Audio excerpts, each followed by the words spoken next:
Hello everyone, good morning. Welcome back wifi study with Nandini. Discuss करेंगे 11th Feb के current affair. Last में revision की class भी है, यानी कि 10th ऑफ फेब को हमने जो कुछ पढ़ा उसका हम रिवीजन करते हुए आगे बढ़ते हैं। टेलीग्राम के लिंक पर इंग्लिश और हिंदी दोनों लैंग्वेजेस में जो हमारा कंटेंट है वो उपस्थित है, तो पढ़ सकते हैं, देख सकते हैं, नोट्स भी बना सकते हैं। तो चलिए स्टार्ट करते हैं। सबसे पहले बात करेंगे विज्ञान में महिलाओं और लड़कियों के लिए अंतर्राष्ट्रीय दिवस मनाया जाता है, यानी कि जो लिंग असमानता है विज्ञान के क्षेत्र में उसको दूर करने के लिए 11 फरवरी को ये दिन मनाया जाता है। अच्छा, 2015 में संयुक्त राष्ट्र महासभा के द्वारा डिसाइड किया गया था और उसके बाद से ही इसको हम हर साल 11 फरवरी को मनाते हैं, तो याद रखेंगे। नेक्स्ट बात करेंगे विश्व यूनानी दिवस, वर्ल्ड यूनियन यूनानी डे के बारे में, जिसको हर साल 11 फरवरी को मनाया जाता है। ये स्क्रीन पर जिसे आप देख रहे हैं इनका नाम है हकीम अजमल खां। तो हकीम अजमल खां का महत्वपूर्ण रोल रहा है यूनानी शैली का विकास करने में, उसका प्रचार प्रसार करने में, उसको दुनिया में लाने में, है ना। तो एक रिसर्चर के रूप में हम उनको जानते हैं हकीम अजमल खां को। तो उनका बर्थ डेट आता है 11 फरवरी, तो इसीलिए 11 फरवरी को ही हर साल विश्व यूनानी दिवस मनाया जाता है। और 1921 में जब अहमदाबाद में जब कांग्रेस का अधिवेशन हो रहा था तो उसकी अध्यक्षता भी अजमल खां के द्वारा करी गई थी। इस बात को भी ध्यान में रख लेंगे। नेक्स्ट बात करेंगे तस्करी विरोधी दिवस, यानी कि जो मानव तस्करी होती है उसके लिए एंटी स्मगलिंग डे के रूप में मनाया जाता है हर साल 11 फरवरी को। ओके, 2022 में संयुक्त राष्ट्र महासभा के द्वारा डिसाइड किया गया था और 2022 में ही पहली बार 11 फरवरी को ये दिन मनाया गया था। आइए नेक्स्ट बात कर लेते हैं विश्व बीमार दिवस या वर्ल्ड सिक डे के बारे में, जिसको 11 फरवरी को मनाया जाता है। क्लियर। आइए नेक्स्ट बात कर लेते हैं। क्वेश्चन नंबर फर्स्ट और वेरी इंटरेस्टिंग क्वेश्चन।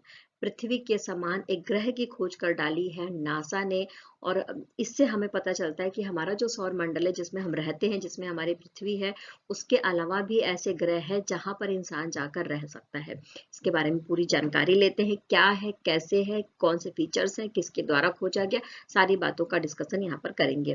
तो नासा के द्वारा खोजे गए सुपर अर्थ का नाम क्या है? इसकी खोज करी गई है नासा के द्वारा और इसका नाम रखा गया है सुपर अर्थ। इसका नाम क्या है पूछा जा रहा है, तो TOI 715B।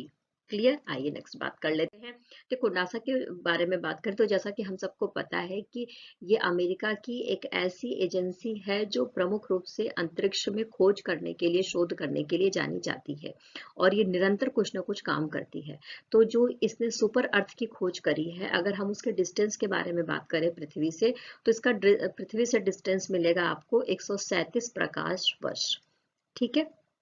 अच्छा, अब इसको कैसे खोजा गया है, तो इसको ट्रांजिटिंग एक्सोप्लैनेट सर्वे सैटेलाइट, है ना, इसके माध्यम से इसकी खोज करी गई है और जो हमारी पृथ्वी से 1.5 गुना बड़ा है, यानी कि 1.5 गुना हमारी पृथ्वी से ज्यादा बड़ा है सुपर अर्थ। देखिए, अब यहाँ पर दो हम टेलीस्कोप के बारे में बात करेंगे। पहला है जेम्स वेब स्पेस टेलीस्कोप और ट्रांजिटिंग एक्सोप्लैनेट सर्वे सैटेलाइट। ये दोनों ही दूरबीन है जो नासा के द्वारा स्टार्ट किए गए हैं। अच्छा, इनसे जो हबल दूरबीन के माध्यम से जिनकी पिक्चर्स नहीं ली जा सकती, धुंधली आती है, उनको बहुत अच्छे से उनकी पिक्चर्स को खींचा जा सकता है, उनके बारे में जानकारी ली जा सकती है। तो जेम्स वेब स्पेस टेलीस्कोप में आप देखेंगे अमेरिकी राष्ट्रीय वैमानिक और अंतरिक्ष प्रशासन, साथ में कनाडाई अंतरिक्ष एजेंसी और यूरोपीय अंतरिक्ष एजेंसी, इन तीनों के सहयोग से जेम्स वेब स्पेस टेलीस्कोप का निर्माण किया गया है। और ट्रांजिटिंग एक्सोप्लैनेट सर्वे सैटेलाइट के बारे में बात करें तो ये आपको जो केपलर मिशन है ना, उससे भी 400 गुना बड़े क्षेत्र के बारे में जानकारी दे सकता है। इसकी जो स्टेमिना है वो इस तरीके की है। तो याद रख लेंगे सुपर अर्थ के बारे में जो नासा के द्वारा खोज करी गई है, पृथ्वी से 1.5 गुना बड़ा है। अब देखो, प्रकाश वर्ष क्या है, तो प्रकाश वर्ष का मतलब ये होता है कि प्रकाश के द्वारा एक वर्ष में जो डिस्टेंस तय किया जाता है उसके लिए एक यूनिट दिया गया है जिसका नाम रखा गया है प्रकाश वर्ष। ओके। अच्छा, अगर हम प्रकाश वर्ष के बारे में बात करें तो प्रति सेकंड जो प्रकाश की गति होती है वो 300,000 किलोमीटर की गति से ये पृथ्वी पर आता है। आइए नेक्स्ट बात कर लेते हैं क्वेश्चन नंबर 2 के बारे में। लक्ष्मी नारायण अंतरराष्ट्रीय पुरस्कार किसे दिया गया है, तो लक्ष्मी नारायण अंतरराष्ट्रीय पुरस्कार संगीत के क्षेत्र में अभूतपूर्व काम करने वाले व्यक्तियों को दिया जाता है। क्लियर। अच्छा, स्क्रीन पर जिसे आप देख रहे हैं ये है प्यारेलाल शर्मा, और इस बार जो लक्ष्मी नारायण अंतर्राष्ट्रीय पुरस्कार है ये दिया गया है प्यारेलाल शर्मा को। अच्छा, किसके द्वारा दिया गया, तो स्क्रीन पर आप देख रहे हैं ये कविता कृष्णमूर्ति हैं और ये जो सुब्रमण्यम कृष्णमूर्ति हैं, इन दोनों के द्वारा ये जो प्रतिष्ठित अंतर्राष्ट्रीय पुरस्कार है संगीत के क्षेत्र में प्यारेलाल शर्मा जी को दिया गया है। आइए नेक्स्ट बात कर लेते हैं लक्ष्मी नारायण अंतर्राष्ट्रीय पुरस्कार के बारे में, जिसको दिया गया है एक वायलिन वादक लक्ष्मी नारायण जी थे, उनके नाम पर इस पुरस्कार की स्थापना करी गई, तो इस बात को जरूर याद रख लेंगे। क्लियर। नेक्स्ट बात कर लेते हैं सैफ के बारे में। सैफ क्या है, तो south Asia football federation. Okay, south Asia football federation महिला अंडर 19 चैंपियनशिप के बारे में बात हो रही है, जो बांग्लादेश में हुआ है और इसका 7वां संस्करण बांग्लादेश में हुआ है, और इसमें भारत विजेता घोषित किया गया है, लेकिन संयुक्त रूप से विजेता घोषित किया गया है। किसके द्वारा, किसके साथ में, तो बांग्लादेश के साथ में। और महिला जो फुटबॉल टीम है उससे संबंधित ये टूर्नामेंट होता है, इस बात को भी ध्यान में रख लेंगे। तो याद रख लेंगे 7वां संस्करण था, महिलाओं के लिए अंडर 19 चैंपियनशिप थी। साउथ एशिया फुटबॉल फेडरेशन के जो देश है उनके द्वारा ये मैच खेला जाता है। क्लियर। आइए नेक्स्ट बात कर लेते हैं, कर्मचारियों के लिए पुरानी पेंशन योजना बहाल करने वाला पहला पूर्वोत्तर राज्य कौन बन गया है। मोस्ट इंपॉर्टेंट क्वेश्चन एग्जाम में आने की संभावना 100% है, क्योंकि ये जो न्यूज़ है वो काफ़ी ज़्यादा सुर्खियों में रही है। इसके लिए आंदोलन चलाया गया था पूरे भारत में पुरानी पेंशन योजना को बहाल करने के लिए। हम सबको अच्छे से पता है कि रामलीला मैदान में सब लोग इकट्ठे भी हुए थे दिल्ली के, है ना। तो पुरानी पेंशन योजना को बहाल कर दिया है और हमारे देश का पहला पूर्वोत्तर राज्य बन गया है। इसका नाम क्या है, तो इसका नाम है सिक्किम। इस योजना के तहत 2006 में जिनकी नियुक्ति हुई है और 2006 के बाद जिनकी नियुक्ति हुई है उनको पुरानी पेंशन योजना दी जाएगी सिक्किम सरकार की तरफ से, यानी कि जो सिक्किम राज्य है उसकी तरफ से। इस बात को जरूर ध्यान में रख लेंगे। आइए नेक्स्ट बात कर लेते हैं गूगल के बारे में। गूगल ने अपने चैटबॉट और बार्ड को का जो नाम है ना, उसको पुनः से ब्रांड किया है, यानी पुनः से दोबारा से उसका नाम क्या रखा है, यहाँ पर पूछा जा रहा है। तो गूगल के द्वारा इसका नाम रखा गया है जेमिनी। हालांकि कुछ दिन पहले ही न्यूज़ में बार बार आ रहा था कि रख दिया जाएगा, जेमिनी नाम से आएगा, लेकिन अब ऑफिशियली गूगल के द्वारा ऐसा कर दिया गया है। गूगल का जो चैटबॉट है और जो बार्ड है उसका नाम चेंज करके क्या कर दिया गया है, जेमिनी। तो इस बात को जरूर ध्यान में रख लेंगे। क्लियर। आइए नेक्स्ट बात कर लेते हैं, दुबई में आयोजित 2024 विश्व सरकार शिखर सम्मेलन में किस सम्मानित अतिथि अतिथि नामित किया गया है। तो देखो, दुबई में जो ये शिखर सम्मेलन हो रहा है विश्व सरकार शिखर सम्मेलन है ना, और इसमें भारत को सम्मानित अतिथि के रूप में नॉमिनेट किया गया है दुबई के द्वारा। इस बात को भी ध्यान में रख लेंगे। 12 से लेकर 14 फरवरी के बीच में दुबई में होने वाला इवेंट है ये। क्लियर। आइए नेक्स्ट बात कर लेते हैं, महासागरों और वायुमंडल का अध्ययन करने के लिए किसने PACE मिशन लॉन्च किया है। तो देखो, नासा इस तरीके के काम करता रहता है, जैसा कि मैंने आपको बताया है।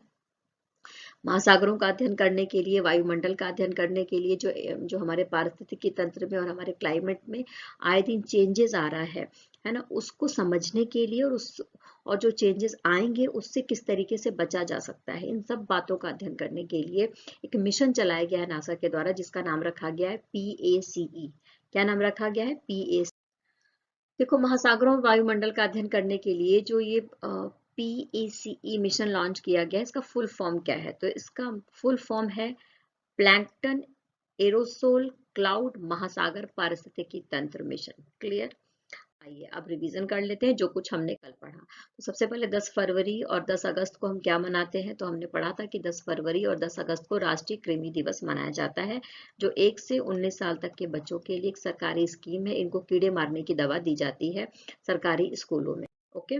आइए नेक्स्ट बात कर लेते हैं, 10 फरवरी को विश्व दलहन दिवस मनाया जाता है, दालों के दिन के रूप में, और इस बार की जो थीम है दालें, पौष्टिक मिट्टी और लोगों। इसके बाद PV नरसिम्हा राव, चौधरी चरण सिंह और MS स्वामीनाथन को भारत रत्न देने की घोषणा करी गई है, इस बात को समझ लेंगे। टाटा डिजिटल का नया CEO और MD बनाया गया है नवीन ताहिलियानी को, इनका नाम याद रख लेंगे। और LIC म्यूचुअल फंड ने अपना प्रबंध निदेशक और CEO किसे नियुक्त किया है, तो ये नियुक्ति करी गई है रवि कुमार झा की। क्लियर। आई नेक्स्ट चर्चा करेंगे ब्लू कार्ड और सिनबिन किसके द्वारा पेश किया गया है। तो ब्लू कार्ड और सिनबिन पेश किया गया है फीफा के द्वारा। फीफा 2026 होने वाले हैं जैसा कि हम सबको पता है। तो उसमें अब ब्लू कार्ड का इस्तेमाल किया जाएगा जो रग्बी जैसे टूर्नामेंट में इस्तेमाल किया जाता है। यानी कि अगर कोई खराब बिहेव करता है या उसके द्वारा जो गलत व्यवहार का प्रयोग किया जाता है तो ऐसी कंडीशन में ब्लू कार्ड दिखाया जा सकता है उस खिलाड़ी को। नेक्स्ट बात करेंगे टाटा ट्रस्ट के द्वारा भारत के पहले छोटे पशु अस्पताल का उद्घाटन कहाँ पर किया गया है। तो मुंबई का नाम जरूर याद रख लेंगे जहां पर इसका उद्घाटन किया गया है टाटा के द्वारा। कैंसर का शीघ्र पता लगाने के लिए एम्स ने किसका अनावरण किया है। तो कैंसर का पता लगाने के लिए एम्स के द्वारा जिसका अनावरण किया गया है उसका नाम है आई ऑन्कोलॉजी एआई। ठीक है, आई ऑन्कोलॉजी एआई जरूर याद रख लेंगे। और एम्स की सहायता से एम्स ने जो सूचना और प्रौद्योगिकी मंत्रालय है उसकी सहायता से। अंटार्कटिक वैज्ञानिक अध्ययन के लिए चीन ने किसका अनावरण किया है। तो अंटार्कटिक जो महाद्वीप है उसका अध्ययन करने के लिए चाइना ने एक स्कीम लॉन्च करी है, एक नया शोध कार्यक्रम स्टार्ट किया है और ये 5वां संस्करण है अंटार्कटिका का अध्ययन करने के लिए चाइना के द्वारा। और इसके लिए एक स्टेशन का निर्माण किया गया है जिसका नाम है क्विनलिंग स्टेशन। तो जरूर याद रख लेंगे अंटार्कटिका का जो जलवायु है पारिस्थितिकी तंत्र है उसका अध्ययन करने के लिए ऐसा किया गया है। नेक्स्ट बात करेंगे धर्मेंद्र प्रधान जो हमारे देश के शिक्षा मंत्री हैं उनके द्वारा छात्रवृत्ति यानी स्कॉलरशिप का जो कार्यक्रम है उसका अनावरण किया गया है। और इस कार्यक्रम का नाम क्या है, इस छात्रवृत्ति का नाम क्या है। तो EDCIL विद्यांजलि इसका नाम है। इस बात को जरूर ध्यान में रख लेंगे। इस सेशन में इतना ही, कल फिर मिलेंगे नए न्यूज के साथ में, नए खबरों के साथ में। तब तक टेक केयर, खुश रहना है, मेहनत करते रहना है, जीवन में आगे बढ़ते रहना है और मेरा साथ जरूर देते रहना है। Take care, bye bye.